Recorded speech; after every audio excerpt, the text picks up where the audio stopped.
Okay, thanks everybody for coming together today. So obviously this session is to cover the GX-6000 in a little bit more detail and hopefully answer any questions that you guys may have still remaining about it. Okay, so we're going to cover some features first. Of course, the monitor is up to 6 gases, 4 standard sensors, LEL, O2, H2S, and CO. And there will be 2 smart sensors for the PID, infrared sensors, and super toxic sensors. Okay? And the PID will have a library of over 600 VOCs that can be tapped into and selected and looked at. Obviously, there's an internal sample pump. New features that this unit brings to RKI's offering is a man-down alarm, an LED flashlight, a panic alarm, and of course 180-degree auto display rotation. So that will definitely set this unit apart from the 2012 that we have, in addition to the PID, obviously, and some infrared capability. New features: this lightweight, high-impact rubber boot, ergonomic design, fits the hand comfortably. I like it. It's a little heavier than 2012, but I think it feels really good in the hand myself. It does have an IP67 protection rating, so obviously this will apply to the unit that is not concerned with the inlet fitting or the exhaust fitting. Okay. Operates on 14 hours on rechargeable lithium-ion batteries and 8 hours on alkaline batteries. There are 2 different packs for the unit that can be used for those purposes. Looking at the control panel, which is decently sized, so we've got some differences there. There's the little flashlight bulb that shows the LED flash capability, and you have the panic button being shared with the shift down arrow button, and also a lock feature for locking the display's orientation is joined together with the display button as well. And functionality is very similar to the 2012, and we talked about these new additions already, of course. LCD display options. Looking at the LCD screen, we do have a little heart that flashes in the upper left-hand corner. So if it's flashing, that indicates a normal operation. That means the CPU is functioning properly.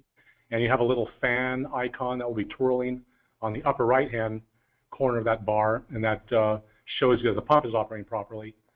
And when we look at the gases themselves, we of course can see the gas designations, the ranges, or the current readings, I should say, in this particular illustration, the units of measurement, and then the peak bars, scales to the right of each gas, which is a function that can be turned on or off, by the way.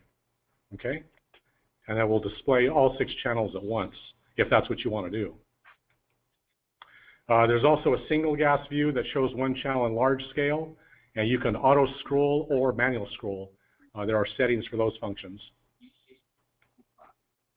And auto rotation, so that if the instrument is being worn on a belt and it goes into alarm by the operator, they just have to basically lift up the bottom of the instrument and then tilt it toward them, and the display will rotate 180 degrees so that the display is right side up and they're reading the characters properly. Sensors. Here's a graphic of the cover removed from the back of the unit, so you can see a rubberized gasket assembly at the top, if you want to call it that, and then there are the sensors below that in the unit. So you have on the right-hand side the LEL sensor, the CO sensor, H2S, and O2, which have orientations very much like the 2012 and 2009 do for mounting them in their wells. And then the smart sensors will go in the left-hand side, obviously. The PID will go in the top section or closest to the LEL sensor, and then the super toxic sensors or infrared sensors can go in the bottom one. When the PID is being used, it has to go in that first slot at the top, or that first sensor well. If the PID is not being used, then all of the other sensors can go in either one. The unit does have the intelligence to properly identify and locate each sensor that's being used. So the PID, having the ability to monitor for low ppm levels of hydrocarbons where absorption could be an issue, that has to be first in the flow path, basically. So that's why it's important that it be located where it is. And here's some part numbers. Basically, the standard 4 are sharing the same sensor as the 2012 and the 2009. And then the smart PIDs, or rather the PIDs, electrochemical sensors and infrareds, are designated by color coding. So white is the PID, gray will be the electrochemical sensors, and black will be the infrared sensors. And incidentally, some of these sensors are coming out in the future. I got a quick question for you, John. Yeah, go ahead. Yeah, go ahead.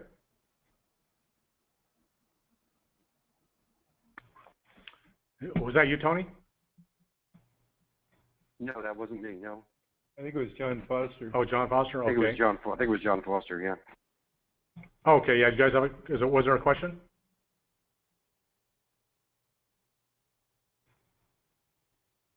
Okay. I guess we're not getting the audio at the moment. I actually have a question, John. Okay. If that PID is not in that slot, will the sensor fail when you turn the unit on? If somebody puts it in the wrong slot? No, it won't. Yeah. It will not. It was originally that way, and we didn't like the fact that it went into fail, so you can actually put it in the wrong slot. The only thing that's going to happen is you may lose some sensitivity if you have some really heavy, sticky hydrocarbons. So it's optimal to put it in the right in the top slot, but it's not life-threatening if you don't. Okay. All right. A couple more questions. You want to Tony? Yeah. Let's see. Have we had any instances where the unit switches display modes from landscape to portrait? I lost that. Sorry. Where'd it go? And freezes. I haven't heard of any. Actually, I don't believe the display goes to a landscape mode, but it stays in a portrait mode. It just reverts complete 180 degrees opposite. So, but I haven't heard of it freezing. Have you, Bruce, at all? I have not. No. Okay. Tony, you said that you powered the unit down and powered it back up again, and it stopped doing that. Yes, that's correct. I did that, and it did seem to clear. It happened a couple of times when I first got it, but it hasn't exhibited that again. I was just curious if that happened to anybody else. I kind of got like a black screen, or a full LCD screen was lit up, and had to power it down, pull the battery, and then reset it, and it worked. Okay. Interesting. No, I haven't heard that. Okay. So next, John Maslowski says that he was told we can use two PIDs in this unit, and does the position matter, high and low?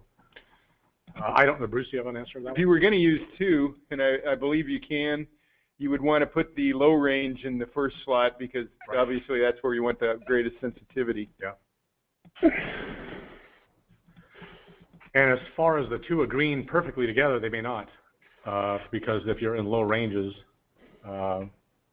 they may not agree if you're below 50 ppm, for example. Right. So the customer would just have to realize that. Okay. We'll go ahead and continue on. The PID will have a standard calibration to isobutylene. So that will be the typical industry standard calibration gas. And then the electrochemical sensors will detect SO2, 0 to 6 ppm, NO2, 0 to 9, HCN, 0 to 15, ammonia, 0 to 75, and also a 0 to 400 for a higher scale range. And then chlorine at 2 scales of 0 to 3, and another sensor at 0 to 10 ppm. So as we can see, the asterisks denote the sensors that are currently under development right now. Okay, about a February availability date. SO2, NO2, and HCN are currently available as far as the electrochemical sensors go. The infrared sensors, 0 to 5% by volume for CO2, and then also 0 to 5,000 ppm and 0 to 10,000 ppm will be the ranges for CO2. All infrareds are currently under development right now. Some will be available in, I believe, February, certainly by February. January, okay. And some in April, right, exactly. So, yeah, probably the higher ranges are easier to do. Those will probably be available first. and then the lower ranges which require more sensitivity. Methane Yeah. is later. And methane is later. So the HT will be first in terms of the infrared sensors. 5% CO2. Okay.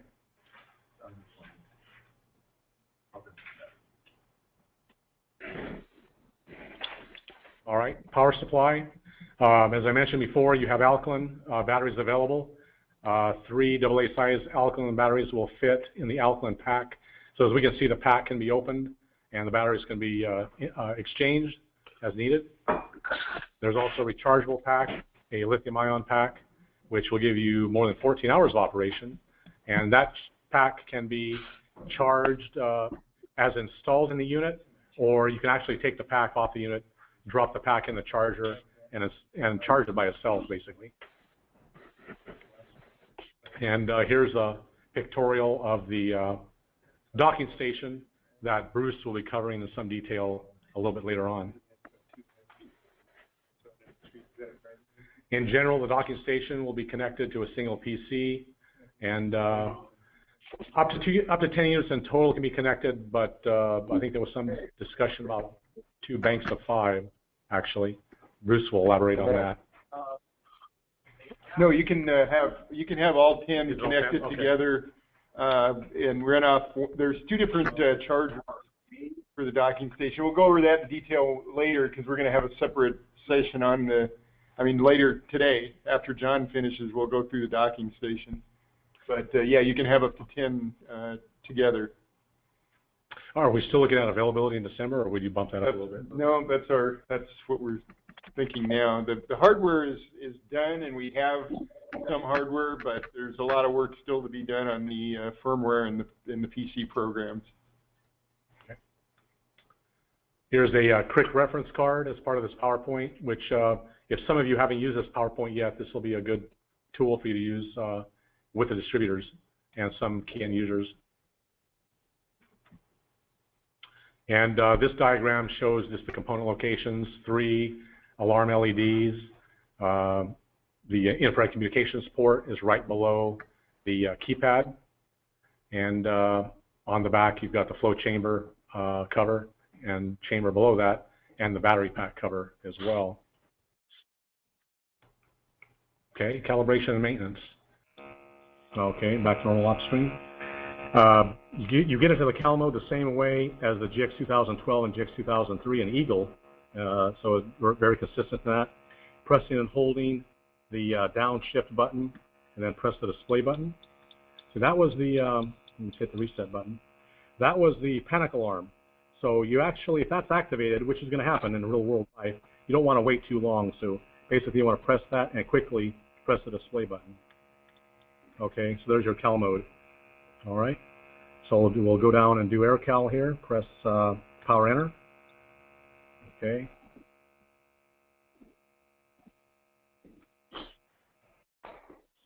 I'll press the air key. Hold the air key again. Adjusting 0. Release air key. 0 adjusted. Bob actually pressed the button and selected AutoCal, which is exactly what we wanted to do anyway. So now we have a submenu here: concentration, gas select, and then escape. So we want to basically move the cursor to the concentration, which it is. And I'll press the power button there. And basically it's just showing us the concentration of the gases that will match the cylinder and should match the cylinder, of course. And if you want to change any gas, you can do that right here. So a cursor is at methane right now. If I wanted to change that gas value, then I would just press the power enter button. Now the value is flashing. I can change the value to whatever it needs to be. We'll go back to 50% LEL for our methane, lock that in. Okay, end. Okay, and you just do the same for each gas. So now I'm going to use the downshift key to drop the cursor all the way to escape. Okay, back to that submenu. Now I'm going to lower the cursor to gas select and press enter. And once again, verifying that the gases are what they should be. They are. So I'm going to press power enter again. Okay, and now it says apply gas. So we'll go ahead and do that. Sorry about that. All right. So we'll let that basically climb up and stabilize. And you guys notice right now there's 4 gases being displayed, the standard 4, even though I do have a PID in here. So there's 5 sensors in here. But it's going to show you the standard 4 first. Okay. So we're at 50 CH4, 12.1 oxygen, 24.5 H2S, and 48 ppm on the CO. Normally, we would definitely flow this a little bit longer to make sure it is, in fact, stabilized. It's very close right now anyway. So I'm just going to go ahead and press enter. Okay, end. And shows you what the cal values are now. Okay, then we're back to gas select, which I'm going to press power enter right now again, because there's still the VOC sensor. And then I'm going to press the down arrow key to bring up the VOC. There it is at 100 ppm. Press power enter. Okay, there it is. The gas is still flowing all this time. So I'm going to press power enter to make the adjustment. End. Okay, now it's calibrated to 100. Okay, now we are done. Disconnect the gas. We're back to the sub menu of the calibration menu. And I just want to simply go to escape now. Now, ordinarily, if you don't want to hear the alarms, just go ahead and let it run like this with the alarms deactivated. But if you go quickly to escape, you'll probably get some alarms, likely. Okay, now single cal is very simple. It's just taking 1 gas at a time. And you could also... I just want to mention something really quickly, guys. The reason John was able to do the 4 sensors plus the isobutylene right away was because we're using our 5-gas mixed cylinder that has the standard 4 gases plus isobutylene. Good point. So if we had 2 cylinders, if we had a standard 4 gas and then the separate isobutylene cylinder, so at the conclusion of the 4 gas is when you have the opportunity to switch your cylinders to the isobutylene and then continue in the menus the same way that I did. Okay? Now, is this like the rest of the other 2 platforms where, like the 2012, where if you don't calibrate all the sensors, it won't reset the date? That's correct. Like the 2012, you have the option of having the date set by the standard 4 sensors or by all the sensors. So depending on which setting you have will decide whether it updates the calibration date if you do all sensors or just the standard 4. Now, on that VOC, is it because, does the lamp require it to be calibrated with 100, or can you use 10 ppm to calibrate that lamp, or is that prescribed by Ion Science? You can use a different value, but that's what's in our 5-gas cylinder, and that's also what's in our standard single-gas isobutylene cylinders. Mm-hmm. Okay, Right. so Sarah asked the question at CSU. She has 10 ppm. Can she use that? Sure. She just has to either use the single cal mode or change the auto cal gas value to 10 ppm for the PID. Okay. 10 ppm is always what Ray Systems use for their parts per billion unit. It's just going to make it extremely more accurate at the bottom end. Right, and that's 10 ppm is what we use for the low-range sensor. If I can make a comment on the low-range sensor, we really need to let them know it's 1 part per billion to 50 parts per million. They look at it 0 to 50. It really doesn't tell them that it is a parts per billion one. Well, actually, it reads out in it does read out in parts per billion, not parts per million. It's Right. 0 to 50,000 ppb. Yeah. Right, but we need to let them know that because it'll bring their attention to that low-range sensor is a parts per billion. Right That's now, a good point. really a lot of people don't. Also, on the parts per million, when we say up to 6,000, we need to let them know that it starts at 0.1 part per million to 6,000. We get asked that all the time. Does it read, in what increments does it start at? 0.1. Okay. Any other questions or comments on calibration? Okay. We'll go ahead and continue then. Oh, Daryl asked a question. Oh, I'm sorry. I'm sorry, Daryl, you asked a question about the oxygen calibration. Yes. You can't go below, or actually you may be able to set it less than 18% or higher than 18%, but there's a good chance you're going to fail the calibration. We don't recommend anything lower than 10% or higher than 18% for the oxygen. Okay, what was the low range? 10. Okay. If you, that's if you're doing a four-gas calibration. If you're only So doing you could not put a 100% bottle of nitrogen on there and calibrate it down to 0? No, you can, but you have to do that in the single cal mode. Right. Okay, so you can still do that. Okay, got you. Sure. Yeah, if you're doing a single cal, you can set it pretty much anything less than 18. Right. Okay. All right. What we'll do now is we'll go back to the PowerPoint because we'll pick up with some.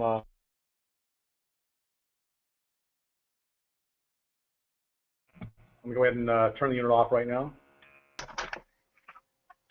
Okay. So going back to the slide presentation here, we remove 4 screws on the back of the upper back panel of the unit, and then that will enable you to take the back off and expose the sensor well. Lost control here, Mike. Okay. So once you get the pack off, you can see the rubber gasketing assembly, and that will contain the filters. So you've got the H2S removal filter at the top over the LEL sensor, and then just below that to the right, the charcoal filter for the CO sensor.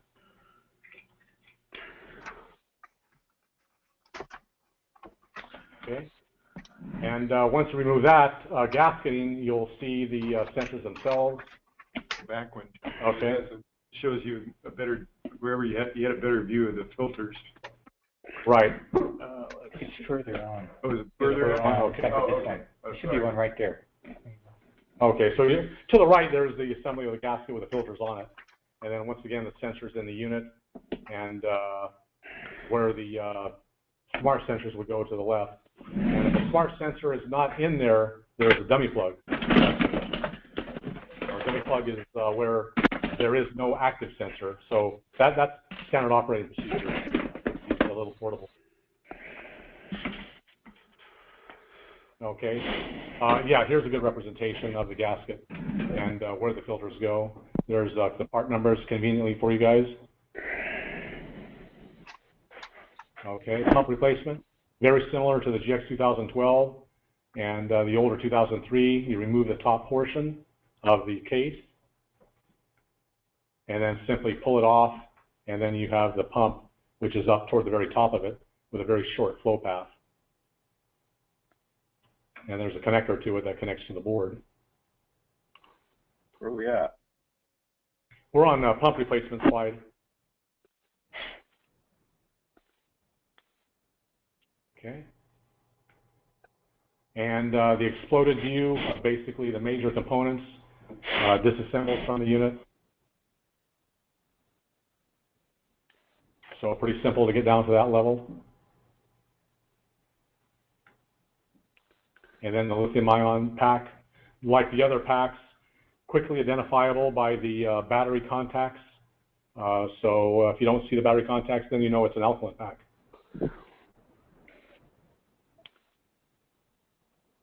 Okay. Any questions on the components, or those components, or any components at the moment? Okay. So, yeah, go ahead. I'm looking at your instrument, and it shows those 10 holes across the top. And when you put the rubber boot on, obviously it covers those 10 holes. What's the purpose of those at the top of your monitor there? Oh, these little white. If you look at your monitor right now, look at you got little 10 Right. of them, 2 on top of Oh, each right. Yeah, I think So it's when just you put it looks like a speaker. Yeah, with the Yeah. it doesn't really block it. Does it? It sort of points it out. If you see the boot, Right. got a little angle there. you put your rubber boot on, it covers all of that. It doesn't seal it though. It covers it, but Yeah. if you notice that part of the boot, it's raised up so that you leave some space, so that you're not muffling the buzzer. It still protects it from anything getting on those openings, but there's enough space above the buzzer to let the sound project. Right. In addition, there's a hole in the boot in that area. Right. True.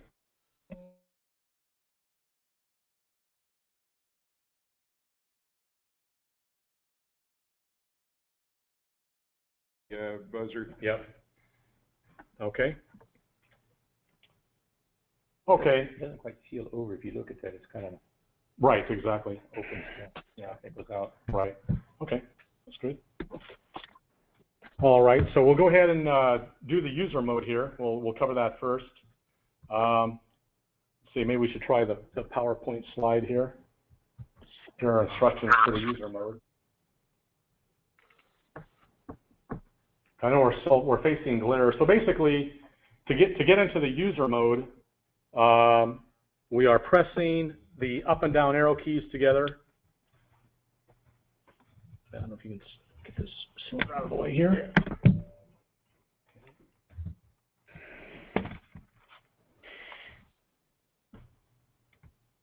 Okay, and then turning on the power button, pressing the power buttons. So very much like getting to the setup mode with the Eagles, rather. All right. So mode select is user mode and the maintenance mode. So we'll look at the user mode first. I'm just going to simply press power enter. Okay. And right now it comes up with date. Here we can change the date. Next is date format. So you can make it month, day, year, or year, date, month. Something that you have several options. Okay. I'm going to scroll down again. If you guys want to look at something in particular, definitely let us know and we can get into that function. Because if we go through every single one in depth, we're going to be here for a long time, as some of you have probably already discovered. Configure the channels. Basically, when you get into this mode, that's probably worth looking at. Configure the channels. So you have channel number 1. Let's say we wanted to change the order of these channels, channel number 1 with channel number 3. So the cursor's at channel number 1, so I'll press enter. Okay, now channel CH4 is flashing. Okay, then I'm going to drop the cursor down to H2S and press power enter. Okay, end. Okay, and now the reverse. So channel number 1 is now H2S and channel number 3 is CH4. So whatever channel you select initially will start flashing. The second channel you select is going to swap out basically positions with that particular sensor. So we'll change it back the way it was. Okay. Get H2S flashing, drop her down to CH4, press enter. Okay, and then we're back to our normal ordering. So that's what that function is. Okay, I'll just drop it down to escape. The cursor down to escape. Hey, John, why would you do that? You could do that if you wanted to have one, say you're most interested in H2S, maybe your application, that's the one you're most interested in, you could have that so it shows up as the first one on the screen. I think when you're in the singles mode, right, then when it's scrolling. Yeah. So if you're in the single, then you can put it in the single mode view, and when the display's scrolling, that one will show up first. It's just a feature that, you know, somebody might want to do if they're really, you know, particularly interested in one gas for a particular, you know, time they're using the instrument. Okay. I could see where it worked for channel 5 and channel 6. So if they were plug and play sensors in there, but the other 4, yeah. Yeah, it's just a capability that it has. The Eagle 2 has that ability, that ordering ability as well. Okay. Then I can't say it's that a lot of people use right. it because we don't get many questions about how to use it, but right. it's there if you have somebody who wanted to use it. And in terms of languages, at least currently, there's English and Japanese that are within this language function, so there's only 2 selections right now anyway.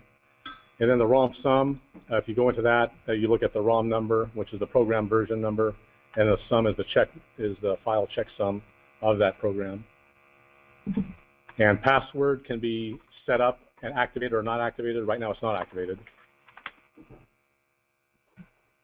Is there an automatic backdoor valued like 1994, the Savior? Yeah, it would be for the user mode. So I go into password right now. It's off or on. It's generally 006, and it certainly is that for the maintenance mode. I haven't tried to set up a password for the user mode. 006. 000. Yeah, we'll look at that right now. In fact, three zeros and a 6, so it's basically the instrument model number backwards. Right. Like it is on the 2012. It's 2102. Okay. Okay, I'm going to start measurement again here. All right.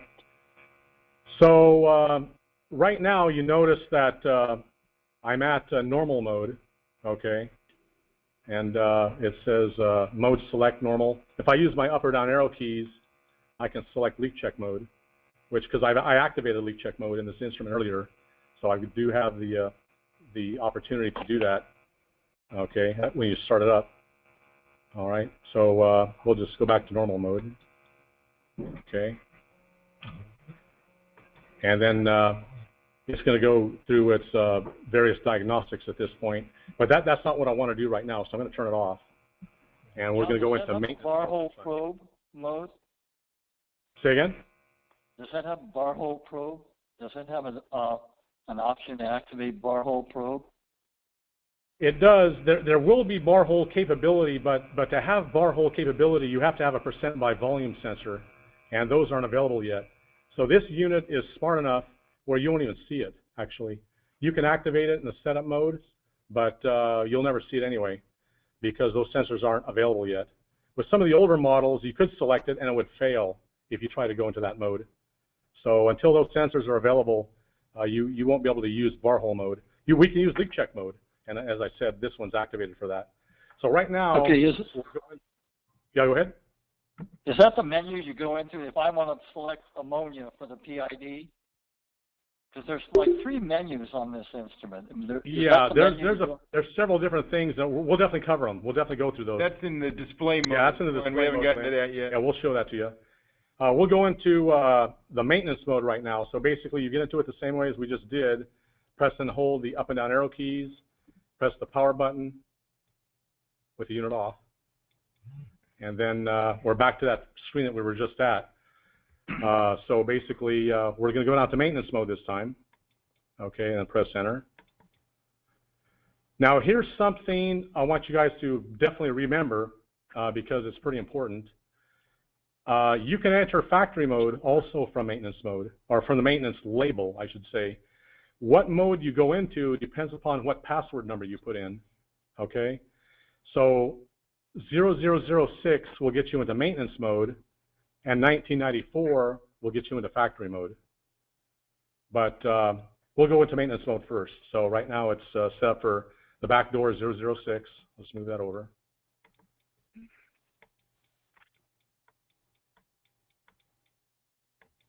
Okay. John, did you access the screen from the user or from the maintenance? From the maintenance. Okay. Right. Exactly. So you can see the top black bar, it says maintenance. Yeah, truncated there, but it's maintenance, yeah. And we have the dates, once again. Some of these things will be similar to the user mode, but most of them are different. Again, you can change the date, obviously, here. We can change the date format, just like we mentioned before. Gas calibration, you can do a gas calibration from here, like the 2012. Bump tests, you can also do that from here. Cal setting, we can go into that. And here's a submenu here. So there's actually 5 submenus in the user mode. Now let me just find my notes here real quick.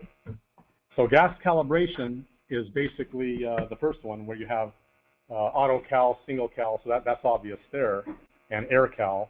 And then this actually would be the second submenu capability in this unit, and which is the cal setting, where you can set the cal reminder, the cal interval, the cal expired action, and the cal check gas. So the cal check gas is either, let's go down to that, take a look at it. Okay, let me go into that. So cal check gas is either all gas or 4 gas. So it would be set up for center 4 gas or for a PID or the electrochemical sensors should you have those configured. Okay, so I'm just going to put it to all gas right now because I do have a PID in here. Okay, then we'll go down to escape and press power enter. And that gets us back to the main maintenance menu again. And then the next is bump settings, which is the second submenu capability. So we have bump display. Bump display, what that means is basically if I turn that on, that means that bump is going to come up as an option in the display button function when we go through all that. So there's several settings that you can actually have appear or not appear when you're going through the display button function from the normal operation menu, or normal operation screen, I should say. Okay, and bump parameters, let's take a look at that. Gas time is 30 seconds. The check is 30% of the cal value plus or minus. So that's the variance that the bump is going to allow. And the cal time will be 90 seconds. So if you fail a bump, it will calibrate. But when it calibrates, it's going to just add 60 seconds of cal gas to that, calibration time, I should say. So the total time is going to be 90, actually. Okay? And then right now I have auto cal on. So that means if the bump fails, the unit will automatically initiate a calibration. Okay? As long as the gas is flowing there and you haven't touched anything. What is the Go down to escape. amount of time you can use for bump and cal? What's that? What is the smallest parameter that we can use for bumping and calling? I haven't checked. I haven't tried that. See what's in the screen here, but you can try it. Yeah, let's take a look. Let's go back up to gas time. Yeah. Okay. So it looks like 30 is the minimum. And on the calibration? Yeah, calibration, so on this one, let's take a look.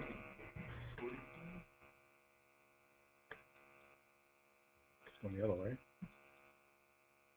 It's like 90 total. So 60 for the application of the gas. Because remember, we're in the bump function right now. So, yeah. So it looks like 90 is the lowest. You'd have to total. check. I think if you go to the cal time, you can change. Right. In the cal. In the cal setting, exactly. Okay. So let me lock that in. Okay. Scroll down to escape.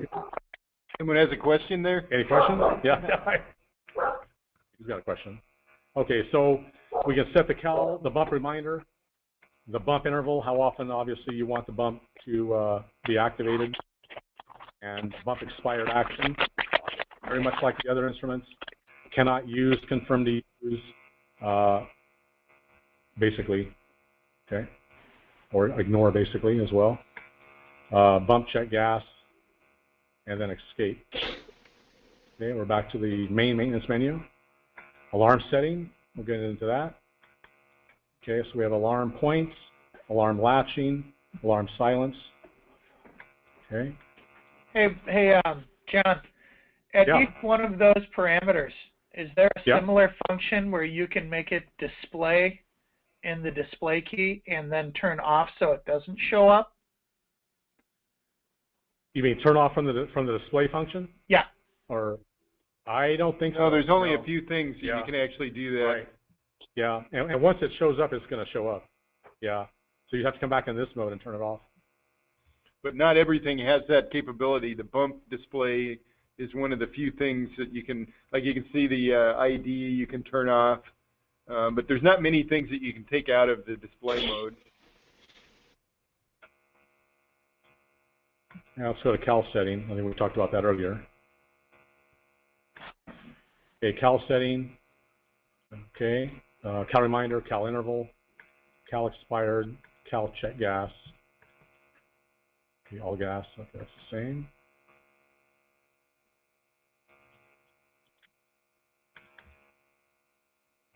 On our standard 4 sensors, 90 days is our recommended calibration cycle. What is it for the PID? Our default yeah. is for 90 days Yeah, for everything. You're right. It still is. Okay.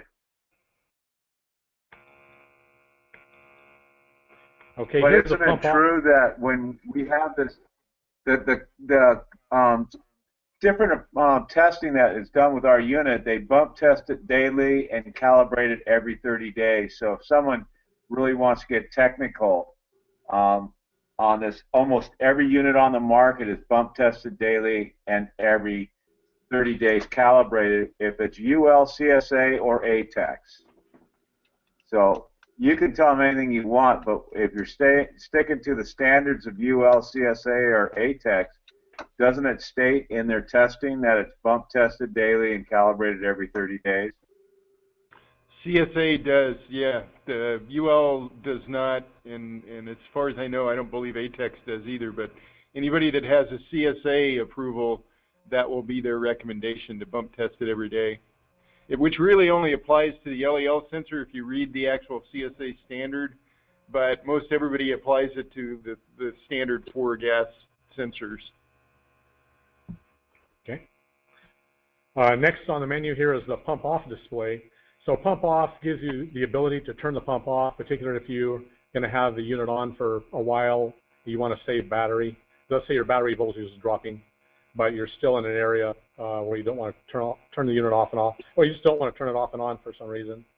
And you can actually turn the pump off and reduce the consumption of the power on the unit.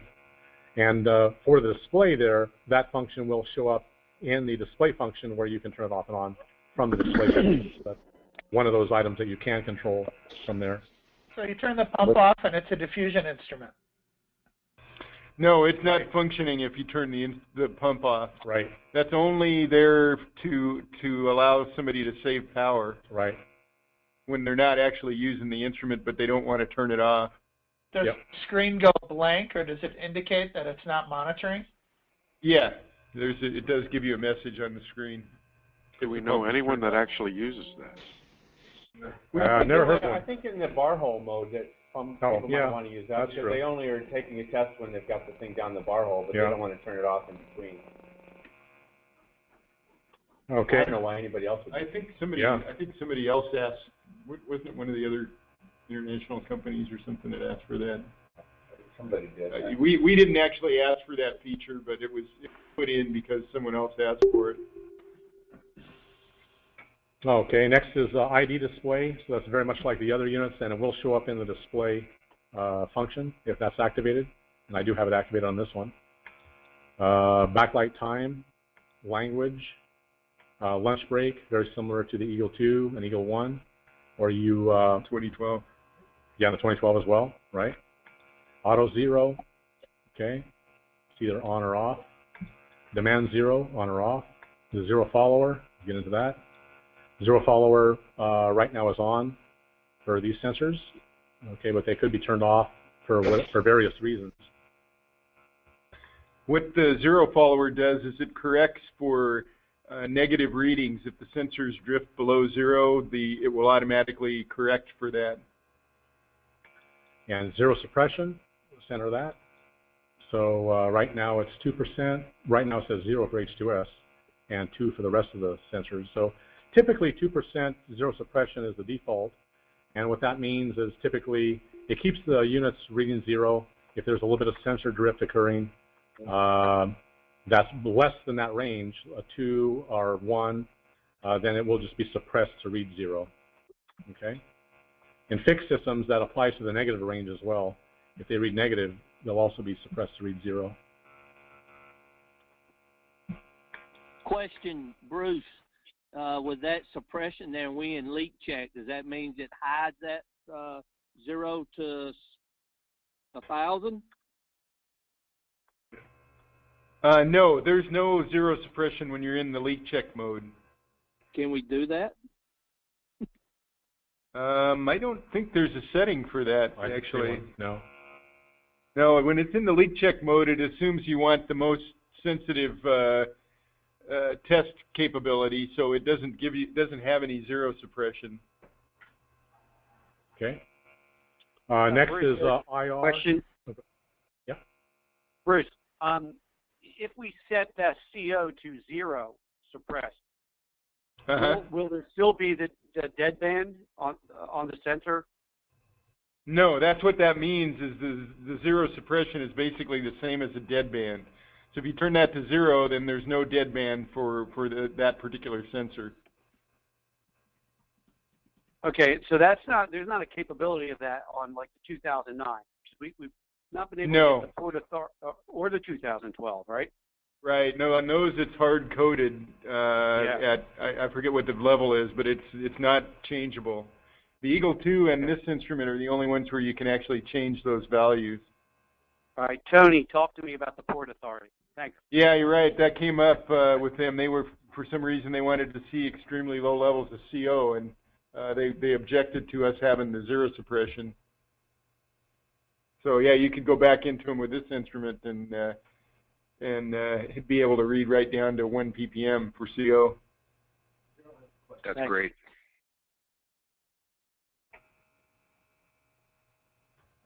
What it does, Daryl, the way the 0 follower operates is if the instrument goes negative for a period of time, and I think it's 1 minute, or it knows that a negative reading is not possible, so it'll bump the reading back up to 0. I got you.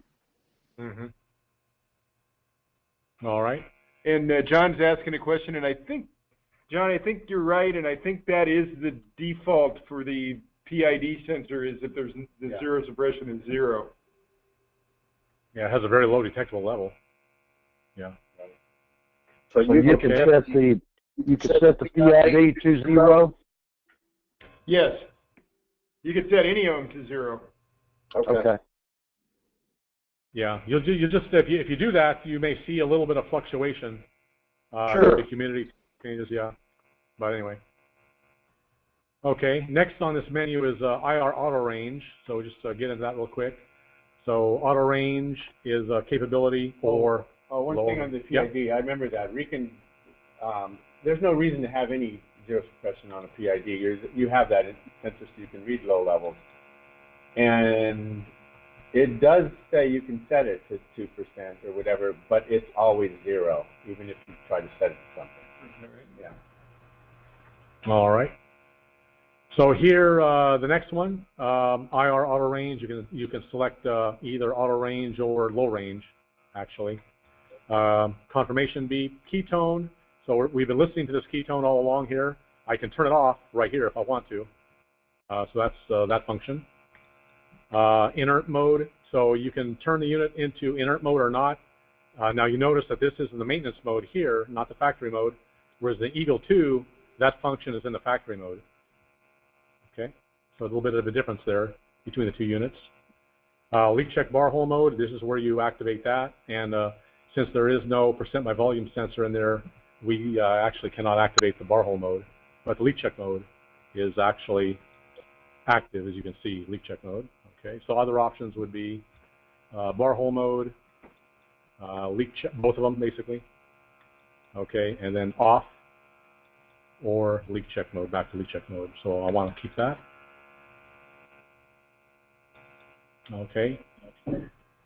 Normal mode is not an option in that screen because normal mode is always going to be available, always. Okay. Bar hole time. You can select the time for the bar hole measurements. CO display. CO display here will give you the ability to have CO readings also in the leak check mode and controlled from the display function. Man down. Right now I've got man down. Actually, this is another submenu. Man down, panic. Okay, so let's look at man down first. Man down is off. If you're not moving this unit around and it doesn't move for various time parameters that you have preset, it will go into alarm. I think there's two warnings and one alarm. If you have that. If it's activated, right. So for the purposes of demoing, it's always a good idea to turn it off, obviously. Otherwise, it would have gone off many times by now. All right.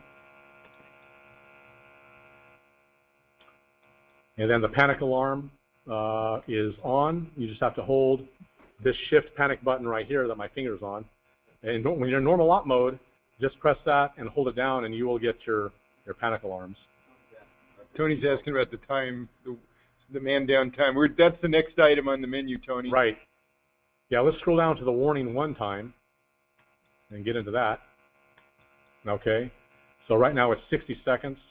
So you can change that. The default is 60. Default is 60. I'm not sure what the highest range is. 60 seconds seems reasonable. Because if it's too short, it's going to be a very big nuisance, obviously. And warning 2 time, take a look at that. That is at 75 seconds. And then the alarm, which really goes bonkers, is 90 seconds, I believe. Take a look. Yeah, 90 seconds. So those have always got to be, warning has got to be less than alarm, which has got to be less than alarm. Right. Sorry, warning 1 has got to be less than warning 2, which has got to be less than alarm. Right. Are these alarms 90 decibel? What's that? Are these alarms 95 decibel? I don't know. Actually, good question. Is that on the spec sheet? It should be on the spec sheet, but we're checking right now. Yeah, Mike's got it. Oh, does he? Okay. The alarm is 95 decibel, says on the spec sheet. What's that? On the spec sheet, it says the audible alarm is 95 decibel. Okay. Okay, thank you. Appreciate it. Yep. All right. Log setting. So here's another submenu item. Log interval. You can clear the log in the display function if that's on, and you can have it overwrite or stop. Overwrites the default, and then escape. Back to escape. Flow adjust. Here we do the flow adjust. Is basically it's very similar to the GX-2012. Okay. What we're doing, does it? Let me do the flow adjust here. I can kind of fake it a little bit. So let's get into that right now. Okay, flow adjust right now. The readings are 33 at the top, 15 at the bottom. We want to get as close to 1500 as we can. So let me just see how much closer I can get there. Okay, so that's about as close as I'm going to get. All right. So I'm going to press the power enter button now. Okay. Now the pump comes back on, and what you need to do at this point is put a flow meter to the unit, and the setting is going to be 0.2 liters per minute, not SCFH, it's in liters per minute. So 0.2 LPM plus or minus 1 LPM. So I don't have that with me right now, so I'm just going to put my finger over it, just bog it down, and I'll press power enter. Is that when you put your finger on there, what are you trying to find or try to set it to? You don't set it there. Right. There's no setting for it. That's just the flow rate that you're now establishing as the low flow alarm point. Right. So you don't actually change the numbers will change by themselves because they're a reflection of the flow rate that you're seeing, and then you press the enter button to confirm that you want that to be the new low flow alarm set point. Right, and so that obviously put restriction to the pump and set a low flow restriction level as far as the differential pressure switch goes. But it's not that was not the correct way to do it. Definitely, you want to use a flow meter in liters per minute. Okay. With 2003, we never used a flow meter, or at least I was never instructed to. With the 2012, we were. That's Are you correct. sharing with me that as this one, the 2003 should have used a flow meter as well? It would give you a better setting. The problem with blocking the flow is now you've got basically the most insensitive setting for the low flow. So you could have a pretty low flow, maybe that you wouldn't realize unless you actually looked at the flow with a flow meter. So it's Right. better to have it a little bit above the absolute no flow from a safety standpoint. But we can reset it if it's causing a flow fault that way. Yeah. Okay. If you're in a pinch, you can Right. do what John did just Right. until you have access to a flow meter if you want to just get it out of low Right. flow. ROM sum number, I explained what that is, allows you to go into that function. The password, here is where you would actually set up the password for the maintenance mode if you wanted to, and right now it's backdoored to 00. 0006. Restore You say defaults. that's a backdoor, so regardless of what we put in, the 0006 is always there. Yeah, no matter. That's right. If you put in another password, you can still get in with the password you've set up or with the 0006. Okay. Then back to start measurement. Okay. So that basically gets us back to that screen. I'm going to go ahead and turn it off again. John, I have a question. Yeah, go ahead. When you're in normal mode, how do you switch from normal to, say, leak check or to bar hole? Right. When you're in normal mode, what you want to do, Don, is press. Yeah, I'll just show it to you. Let me turn it back on here. Oh, sorry. I think it's a little different than the 2012. It is. Because of panic. Right. So we'll just let it go to its diagnostics mode and get to the normal operating screen, of course.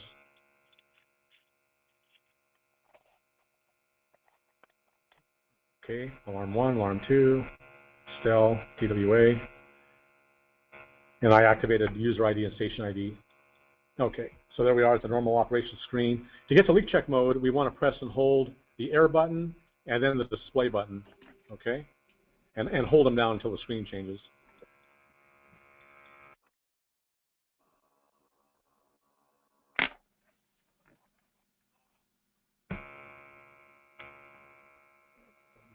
Here.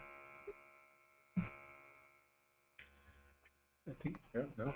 You have to, yeah, there you go. So that's what. Oh, right, yeah. And this is the screen that you get to. So it's going to bring you to the screen where you can then select the leak check mode. So I'll do that now.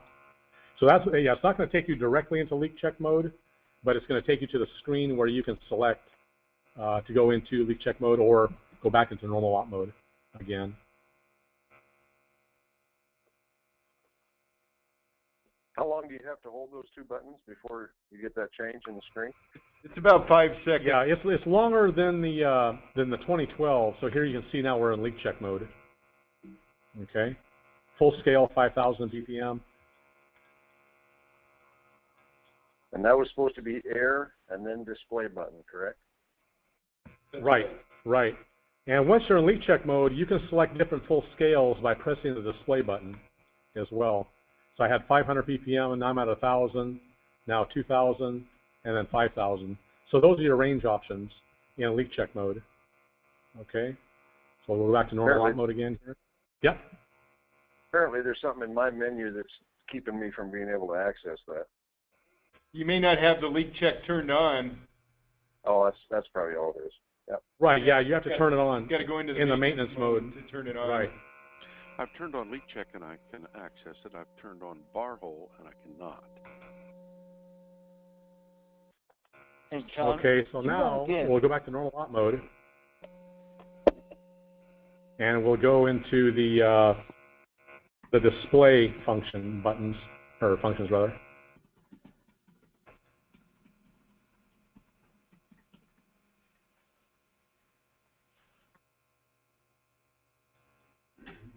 Okay, so now we're back to normal op screen. So if I press the display button, it gives protection, and if we get into that, we can see that it gives you a warning, no LEL alarms if the catalytic sensor is disabled. Right now it's enabled, okay?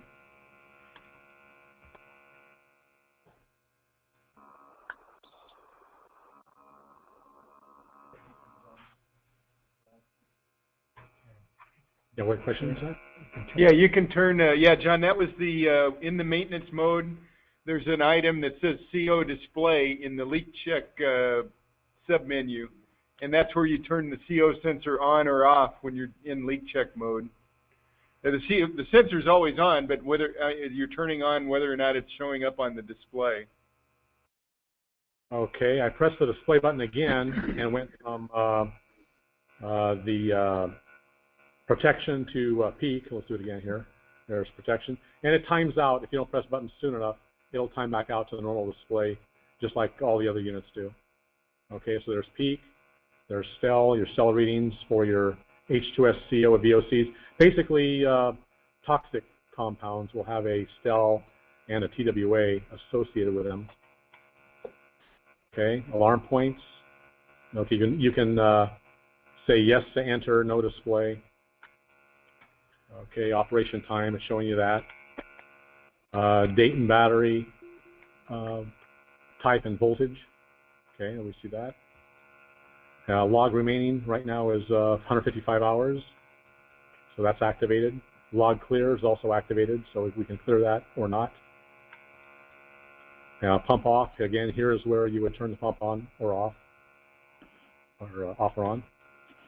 User ID, station ID, and user ID or station ID would not show up here if I had not activated them to do so in the maintenance mode.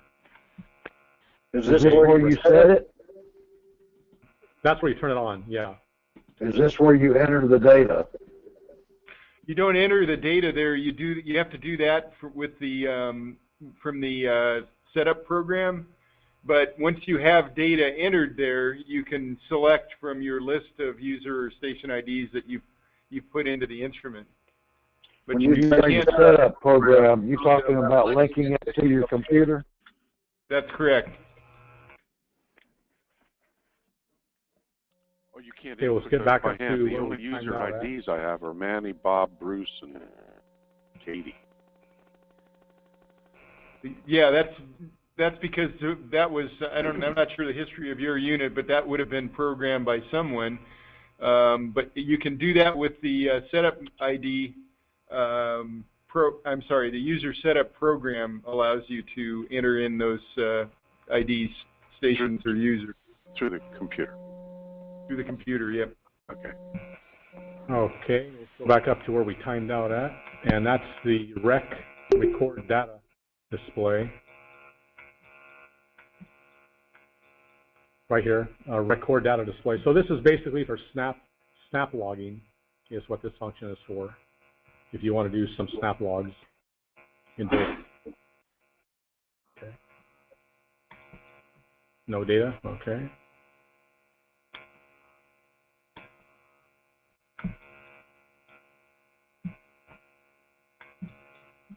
Peak bar, right now it's on. Gas display. Okay, let's go into that. You can display all gases on your display, or again, set to auto scroll or manual scroll. And if you go to the scroll functions, then, yeah. On your peak bar, is that yeah? If you turn that off, is that supposedly taking the bar off of the main screen? Right. It does not. It does not. It doesn't take the bar off. It just takes off whether or not you actually see a bar when the readings go up and down. Yeah, that's a good point. The bar is always there. Yeah. But if it's off, you won't see a change in the bar when the readings change. If it's on, then you'll see the little bars go up and down as the readings change. Yeah. So the scale is going to stay there. Right. Okay. Turn yours off and let's see if oxygen goes away. I don't know if it's on now. Was yours on? It's on. Yeah. Oh, it is. Okay. Yeah. Yeah. Let's get it off. And that's a good point. Even when it's on, the only way if you don't have any readings, the only thing that shows the bar is the oxygen. Yeah. Okay. Display. Invert select. So here's where you can select the invert display. Okay, right now it's on. And you can turn that off too as well. Select PID list. Okay, here's what we do need to look at for a bit here. Okay, I'm going to press enter to get into that. So the PID list is alphabetically prompted right now. And right now I've got my cursor at B. So any compounds that start with B that are programmed are going to be in here. Right now I'm at benzene. So you've got a lot of things in here. Benzoic acid, benzonitrile, all kinds of stuff in here. So when the reason it was at B when John went into that mode is because he had set this instrument up to be set up for benzene rather than the standard isobutylene. Right. So whatever you set it to, when you go back into the mode, if you want to change it, it's going to start out with whatever you've got it set to. Let's go back again. Are there any plans to put that on the display? Yeah, we have asked for a firmware change to make that easier to access and also easier to see what you've got selected. And they've agreed to do that. We're not exactly sure how they're going to do it yet because they're looking at different options, but we agreed that we didn't like the way that operated, so we're going to make it so that it's much easier to find out what you have selected if you do select something other than isobutylene. So this example here, yeah, here's benzene, so it's number 31 of the list that's in here, and C6H6 is the chemical formula for that, and the response factor is 0.46. I just timed out of it again, but anyway, so it's isobutylene times 0.46 is going to equal benzene. Okay, let's get back over there again. So you guys can see, obviously, those of you that have gone through this, there's quite a bit of menu stuff to this unit. And in training, I think I'm going to allow 90 minutes for distributor training for it. Okay, so LCD background is the next function. And then back to normal op mode. Hey, any John, questions about that? Yep. When you're in your PID screen over there, go back to your PID select. All right. Let me get in that again. One thing I have found, which I'm sure everybody else has found as well, if you go instead of, obviously wherever the cursor is where you were last, but if you go to enter, yeah. If you go to recent. if you go to recent, right, it'll show you the last one that's the top is what you've chosen. Right. Exactly. Well, and then the one before that was isobutylene, the standard one. Yeah, that's right. So yeah, that's a good point, Todd. How many can you store there? Because I have about 5 or 6 in mine. In that recent. I believe it's 8. Okay. It's either 8 or 10. Yeah, it's either 8 or 10. How do you get them in the user list? The first one's the user list. If you click on user list, there'll be some listed there as well. There's 30 you can put there. Okay, so Mike says there's 30 that you can put into the users list. So yeah, you'd have to put them in there yourself. And they'll stay in there. That?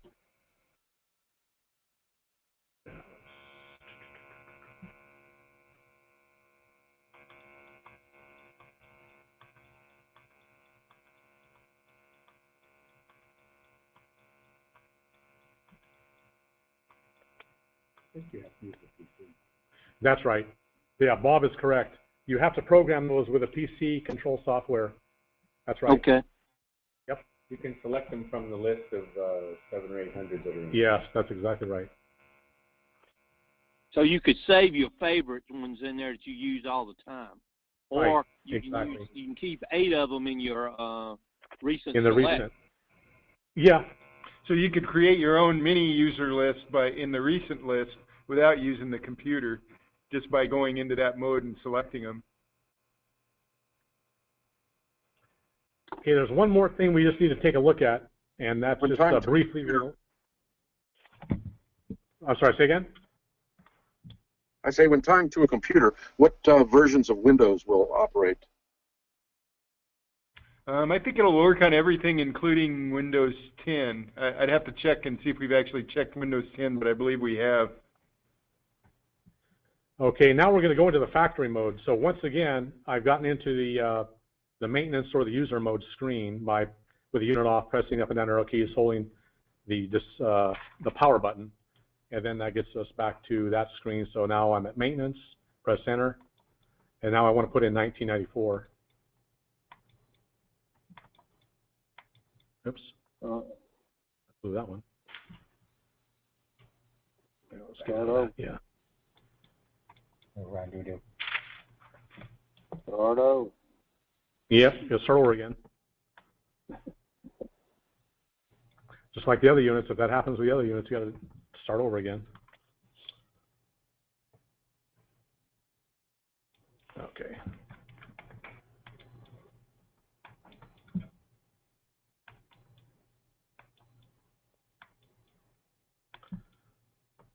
So you just got to slow down a little bit, make sure you don't go too fast. All right. Okay, so there's the factory mode. So some of the same things as in the maintenance mode, so we'll touch upon the differences. Go down to gas combinations. Here's where you turn your channels on and off.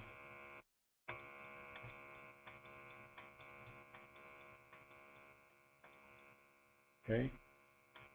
HC select is CH4 or hydrocarbon.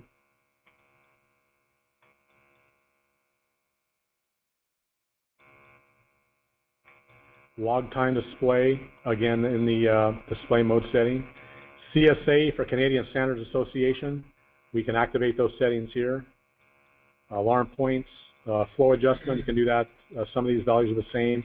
The A to D values are here. They're not in the maintenance mode. Save default, LCD contrast, factory default, and then start measurement. Any questions on this? There's really not a whole lot of reason to go into the factory mode for most people, except for to take sensors offline that they couldn't ordinarily do for most everything they would need to do in the maintenance mode. Oh, sorry. I think you can do that in the regular menu mode, because I only went into 0006 to turn on PID. Okay. Any questions from anybody on what we've covered so far?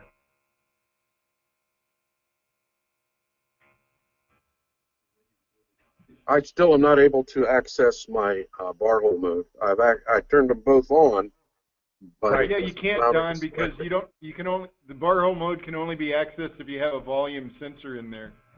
Yeah. So since that sensor is not even available now, you can turn on the mode, but it'll only show you leak check because you don't have the right sensor. Right. Good. So in that sense, yeah, the unit's smarter now than the other ones used to be. You smarter than me now. All right. I had a question, Bruce. Any chance of getting that HC option instead of just CH4 or HC, LEL, so that it just says a big LEL on there? I get some users who just not show CH4 or HC. Just say LEL. Right. Just show a big LEL. Well, it always shows LEL. It's just if you look at the screen that John's showing you right now, that CH4 can be changed to HC, but you can't get rid of it totally. It's got to be one or the other. Yeah, and I wouldn't want to get rid of it totally. I would want to replace it. Well, I guess I'm getting rid of it totally, but replace it with just a large LEL. I have users who ask me, hey, can it just say LEL? Just like on the PID channel, they want to just see PID, not VOC. And I'm not sure you might be able to pick PID. I'm not sure about that, if that's available on the VOC display names.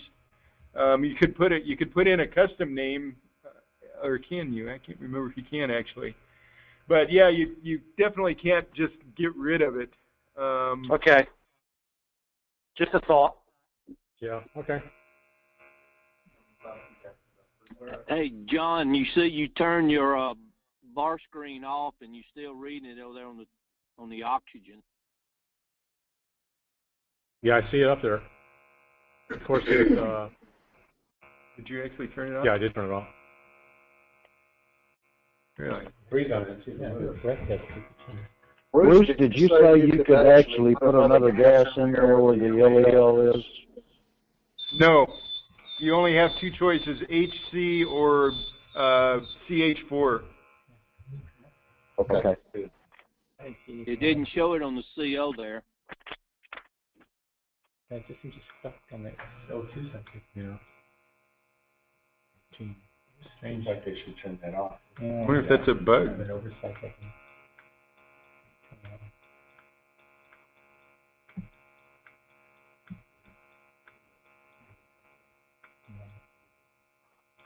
Yeah, we'll check into that in more detail, obviously.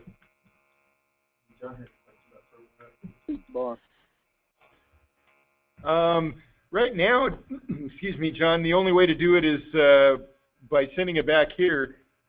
but the plan is to be able to do it with the IRDA cable, and we're still working on that so that you could do it in the field. We do, but they haven't tested it yet. It did. It took half an hour. Oh, does it? Is that what we tested? Okay. So yeah, you can do it with the IRDA cable. It takes quite a bit of time. We haven't put together the instructions yet for how to do that, but we'll put together instructions and send it to you guys. And then if you have an IRDA cable, you'll be able to do the update yourself.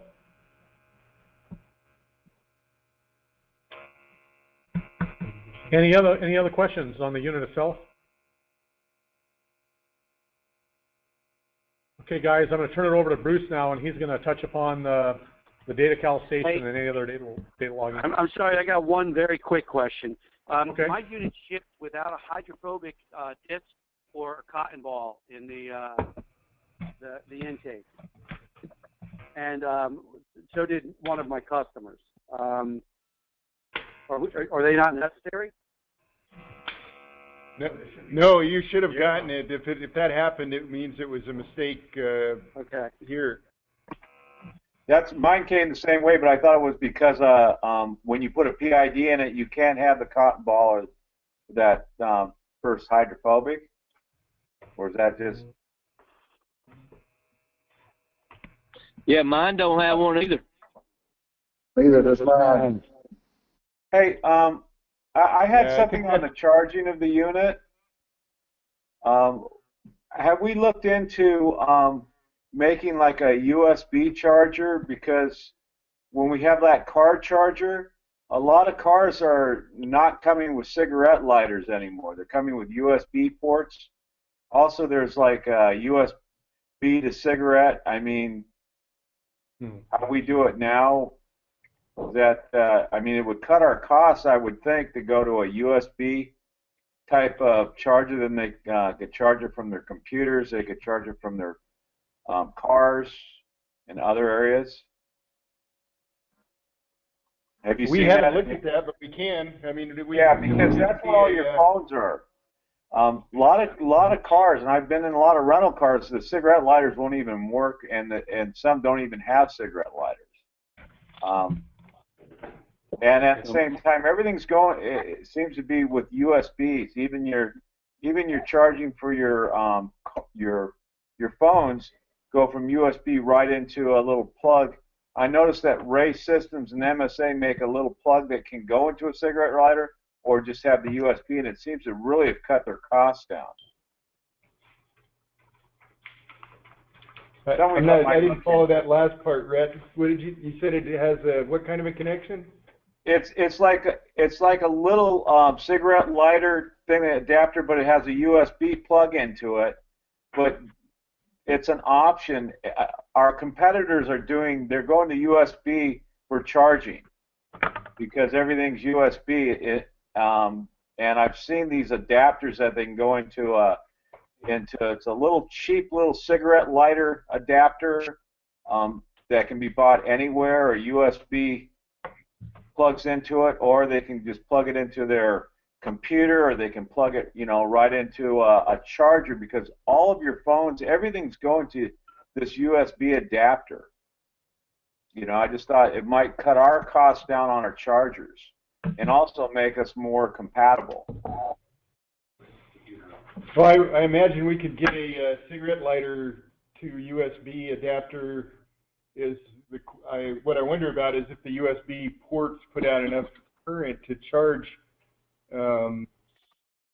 our instrument. We could look into that. Yeah, I noticed that our competitors have it. In fact, I just saw one from Ray Systems and one from MS. Okay, we got to know. We'll look into that.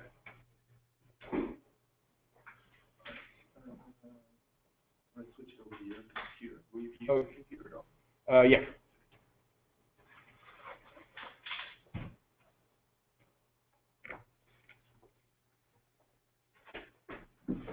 We're going to talk, sorry, we're just taking a minute to change our setup around a little bit, and then we're going to talk about the docking station. I'm going to mostly talk about the hardware and show you the hardware, because the programs for the docking stations are not finished yet. So even though we have the hardware, we're not shipping anything until we get the programs finished. And we literally just got one of the programs and haven't even really had much time to go into it. Got it yesterday, so and we've already found a bunch of bugs in it. So I'm going to mostly show you the hardware, show how the docking stations function, talk about some of the features that they will have, and show you how they operate.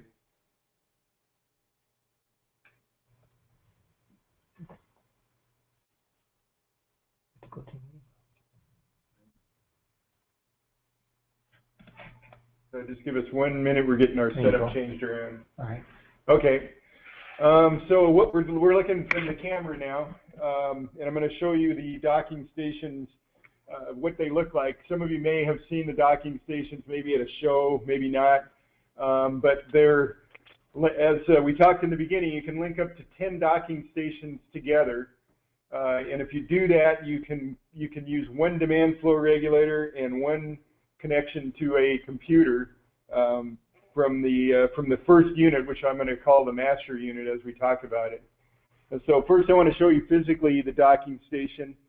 On the left-hand side is all your inputs and controls. So the top, if you look at my finger, the top slot is for an SD card, which is where data is stored if you're using it in the standalone mode. You have a USB connection, which if you're using it in the PC mode, you would connect to your computer with that connection. You have another USB. This is just for a printer, which we have a printer that's going to be available. I don't know if you can see that. It's a pretty cool little printer. It's a battery operated printer that will print out your calibration and your bump test reports. And I'll show you how that function is controlled when we get into the units themselves. The next port is an Ethernet port, which will allow you to connect the docking station directly to a network without a PC. And I'll talk about that a little bit more later. The power switch, which just turns the unit on or off. And then there's a power connection for the power supply. One thing to note, there's two power supplies that we'll have. One of them is just if you're using a single module, and then a larger one if you have more than one module connected together. And then at the bottom are your gas and air ports. So you can see that there's 4 ports there. There's 4 ports there, 1 for air and 3 for gases. So you can actually have up to 3 different gas bottles connected at once. And then if you look at the back of the unit, there are places at the top and kind of the middle where you can actually link units together. So that if you have 10 of them connected together, you can it comes with some little brackets that will hold everything nice and snugly together.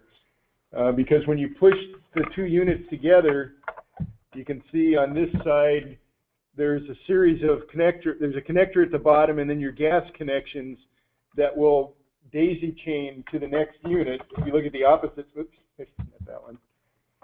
If you look at the opposite side, there's mating connections so that if you have multiple units together, that's how they connect together to distribute the gas, distribute the power, and flow data to the computer or to the Ethernet. So no tubing, they just plug in, is that correct? Yeah, right. You don't have to put any tubing on there. They plug in. And then as far as the, let's see here. For the wall mounting, yes, there's going to be we're going to have a provision for a DIN rail mount to the wall, and there's places for brackets that will allow you to do that.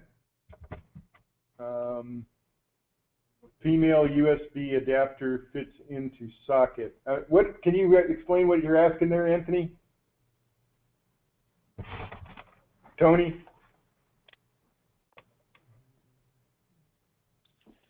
Maybe he's muted. Tony, you there? I'm sorry. I'm sorry. I had to come off mute. What's the maximum that you can connect together when you daisy chain them? Well, they daisy chain themselves. You don't have to have a separate cable from each one. So your output to the computer is from the master unit. So you only, unlike the other docking stations where you have to have multiple connections, with this one they're all connected internally if you have them banked together, and you can have up to 10. Gotcha. Thanks. Hey, Bruce. So there's two different styles: a master, and then the ones that you can daisy chain together. They're all the same. No, they're all the same physically and electrically. It's just that when you have them daisy chained together, they act a little bit differently because there's only one master. So all your connections, like if you look at this setup that we have here, where we've got two of them connected together, there's no connection to the outside world from anything past the first unit. So I'm calling this the first unit.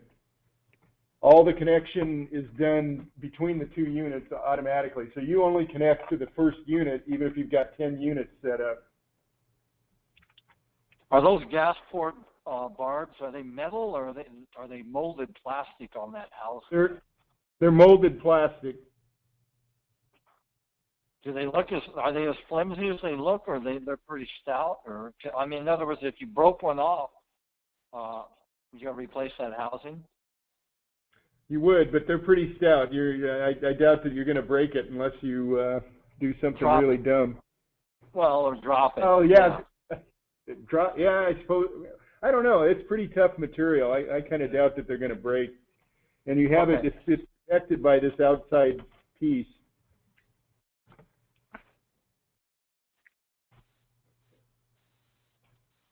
And then you can see the filter is on that's the air intake. So you put the filter on the air intake, and then your gas bottles connect to the other three intakes.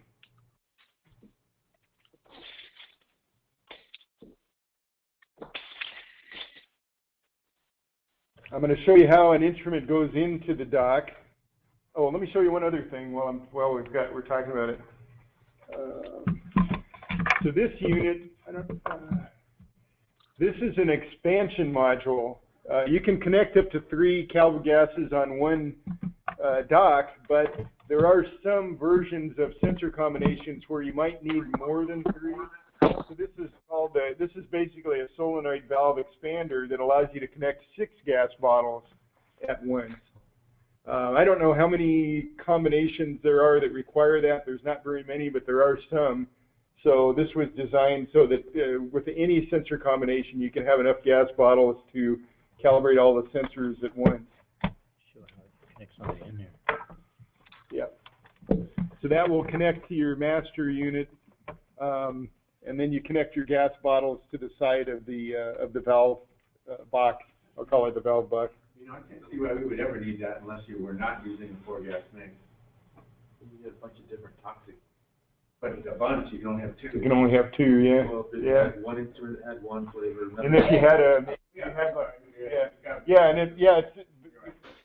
Mike makes the best point, which is if you had 10 units ganged together and you had multiple combinations of sensors that you wanted to calibrate at once, that's probably when you're going to use it. Also, if you had a different LEL gas for the LEL sensor where you couldn't use a 4-gas mix, that might be handy there.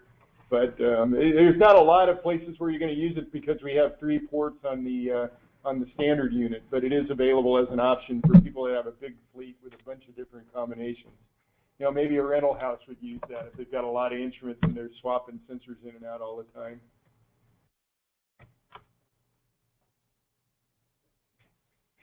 So I'm going to show you how the instrument goes into the dock. You can put it in with the boot or without. You drop it into the base and then push down on the big red button on the top, and that locks it in place. So I'm just going to go ahead and put 2 units in here. This one doesn't have the boot on it, but it'll still go in. I'm going to go ahead and connect to my 5-gas cylinder to gas port number 1.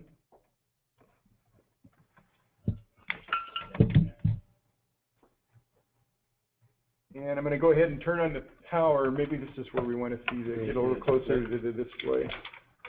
We're going to rearrange things so we can see the displays a little bit better. Yeah. Which one's the master? This one here. Okay. Yeah. That's good. You know, just for the other one. Back on the cylinder.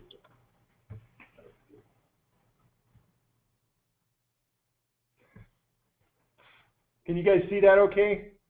Yes. Okay. So you'll notice on the there's a different display on the two units. The master unit, this one here, has two buttons at the top. This is a touchscreen display. There's a function button, which is the screen that we're in right now. And then there's a unit button, which will convert it to the same display as you have on the second one there. So that's basically showing you the instrument. So I'm going to go ahead and take it out and take the instruments out and put it back in so that you can see how they automatically turn on and connect to the dock. So I put it in, I push the button down. I don't know if you could hear that, but the instrument actually turned on.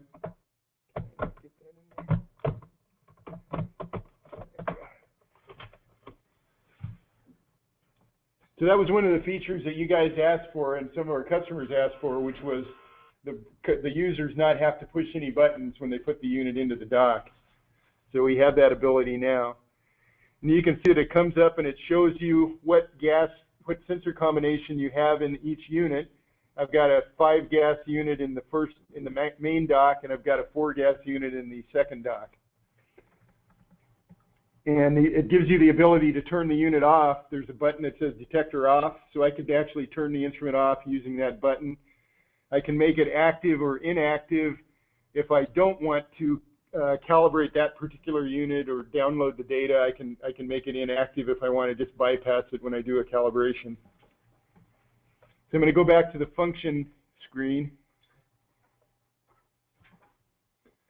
So this is the main screen you're going to see when you turn the unit on. So like our other docking stations, you can do a bump test, you can do a calibration. The alarm check is something that's new, and that's also something that we were asked for. That will have, if you're doing a calibration or a bump test, you can have it also do an alarm check, which will basically check to make sure that the buzzer and the vibrator and the LEDs are working. And that's something that some of our competitors had and something we were asked for. Down at the bottom of the screen, I don't know if you guys can see it, there's 4 little icons there. The first one is the SD card icon that tells me, because it's green, it tells me that my SD card is in there and it has available memory for storing data. And then you have a row of 10 buttons because you can have up to 10 connected. And the fact that they're showing highlighted means that they're turned on and that there's an instrument in that particular dock. The config button takes me into a screen where I can do the configuration of the dock. And this is where I can set my bump parameters, my calibration parameters. I can tell it what gas bottles are connected to what port. And I can set the date and time. So I'm going to show you what parameters you can set there. If I go into the bump screen, I can set the air time, I can set the gas time, I can set the air purge time, and I can also set the tolerance, which is the accuracy. I can say if I want to do an alarm check or not when I do a bump test, and I can say if I want to automatically print when I do a bump test. So how do you change it? You press the button, and it'll take me to a screen where I can change it. Okay. The tolerance, is that standard? Is that like an industry standard, 50% tolerance? I don't know that there is a standard. You can set it to whatever you want. The CSA standard is actually, what is it, Bob? Is it 10% or 20%? The CSA is unreasonable. It's plus 10, or plus 20 and minus 0. Yeah, nobody does that. But I don't know that there's an industry standard for that. I don't believe there is. I think it's whatever manufacturers pick as a standard. If I go back, the little, what do you call that symbol? The little arrow at the bottom takes you back one screen. That's the return, yeah. So if I go into the cal screen, same thing. I can set my air time, my gas time, or my air purge time, and I can decide if I want to do an alarm check when I do a calibration, and I can decide if I want to print it automatically. So we do have the printer connected now. Oh shoot, we forgot to show that. Oh no, that's on my computer. Yeah, I'll show you what the printout looks like in a minute. The inlet is where you tell it what gas bottles are connected to what inlet port. So I'm telling it now I've got the 5 gas mix connected to gas 1. I don't have anything connected to gas 2 because I don't need anything for the instruments that I have now. And I don't have anything connected to gas 3. But if I had an SO2 sensor, I could put that on gas 2. If I had a HCN sensor, I could put that on gas 3. John's got a question about calibration. Okay. Calibration time is different on a dock than the unit.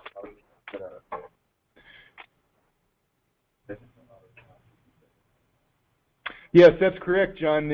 Unlike our other instruments, you can actually override what the instrument settings are with the settings on the docking station.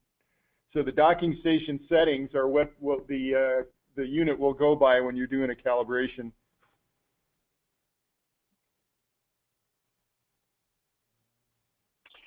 So it doesn't automatically recognize what the instrument is set to? It does, but you can override it with the settings. Oh, okay. So you can actually have it should be set up for what the instrument is. What was that, Daryl? I said standard it would be set up for what the instrument is. Mm-hmm. But in this case, the reason their settings are different on this now is because I've been playing around with this docking station and I've changed the settings.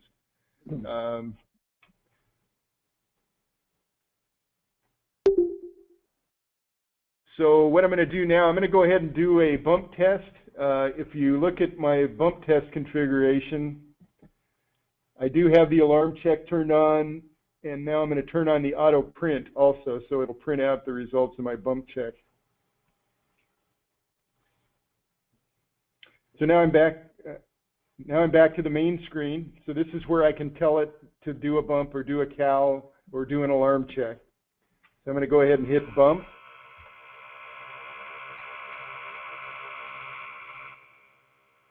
And it tells you what's happening in the status bar at the top. It says I'm flushing with air right now.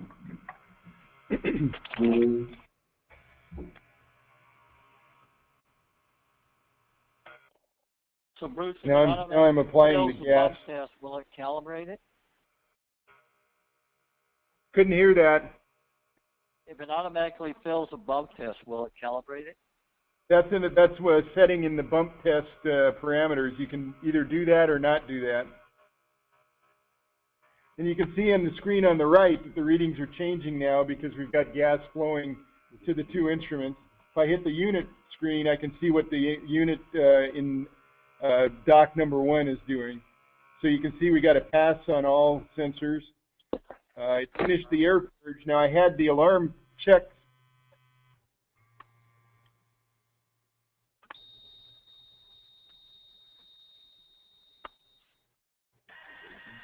So you can see that it went ahead and checked both units and did both a bump test and alarm check. Yeah, for some reason this second one, I think there's something wrong with the vibrator in this second one because it keeps failing the vibration test.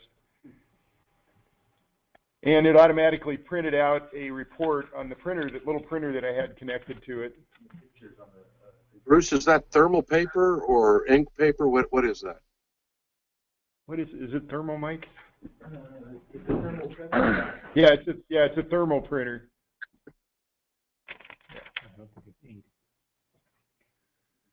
And if you look at the computer screen on the GoToMeeting screen, you can see what the printout looks like. So this is a nice, small, compact, battery-operated printer. So I think it's going to be a nice addition. I know we've had customers have asked us for that too.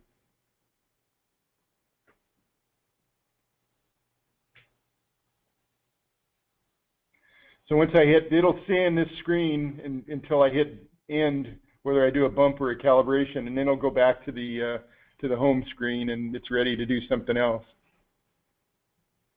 So just calendar is something other than the sensors fail? Yeah, if it passes the calibration, it'll reset the calendar. If say the vibrator fails, it's still going to pass the calibration and update the date and time. Question, Bruce, on the printout, does it tell the serial number of the unit? It does. Okay. There you can see it on the screen. It gives you the serial number, the date and time, what was tested, and whether or not it passed or failed. Just under the model at the top. Go over there. Yeah, I saw that. They looked like they were the same number, so that's the only reason I was asking. Oh, yeah. We just cut. This was one we did before, and we just cut it and scanned it in so that we could make a nice picture of what was on there. Test, and the other one's a calibration. Yeah. So you can see this one's a bump test. This is a calibration test. It passed. Yeah. Here's the date and time it was tested, the serial numbers, and the test results. The asterisks are because these two units actually had other sensors in there that we didn't test for that test, so it won't show them. And then it shows you that we did an alarm check and that it passed all three functions. If someone wanted this so that they could print a label that would stick on the instrument for calibration, would that printer be able to do that as well? I don't think so. No, it's not that type of printer. You could probably get a different printer that would do that. But we haven't actually looked for that yet. Yeah, it's no worries. So can I just push the alarm check and the cal and it'll automatically do both of them, or do I have to go hit one and then wait for it to cycle and then hit the other one?